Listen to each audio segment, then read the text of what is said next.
এতটুকু কথা, কারো কথাই পাত্তা দেবেন না। দেশ চলবে, রাজ্য চলবে সংবিধানকে সামনে রেখে। কলকাতা হাইকোর্টের অর্ডার আছে 65 ডেসিমিলের নিচে সাউন্ড বাজাতে হবে, তার মধ্যে থেকে বাজাবেন, কারো ক্ষমতা নেই আটকাবার। বিজেপির যিনি বিধায়ক হয়ে মন্ত্রী হয়েছেন তার নামটাতে পরিচিতি ঘটাতে হবে। এই ধরনের আলটাপকানা মন্তব্য করলে চর্চা হবে কি করে তার?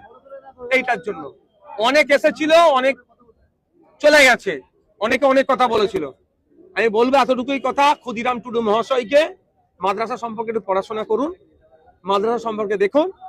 আপনাকে বলতে হবে না, আপনাকে বন্ধ করতে হবে। পশ্চিমবাংলা যদি একটা কোনো জায়গায় অবৈধ মাদ্রাসা থাকে আমাদেরকে বলুন, পশ্চিমবাংলার মুসলিম সমাজকে বলুন, দায়িত্ব নিয়ে বন্ধ করে দেবে। খাগড়াকর কাণ্ডের পরে মাদ্রাসার নামে বেলেম দিয়েছিল, হই হচ্ছিল মিডিয়াতে, তারপরে এখন কোথায়?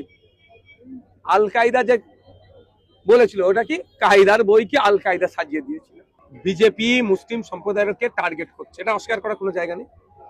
আমি রাজাবারে যেটা হয়েছে আমি খোঁজ লাগাচ্ছি, ওখানে আমার কিছু পরিচিত লোক আছে, অ্যাকচুয়াল কি বলেছে, এবং সাথে সাথে এটাও বলছি যে রিটেন তাদের কাছ থেকে নেওয়া হবে।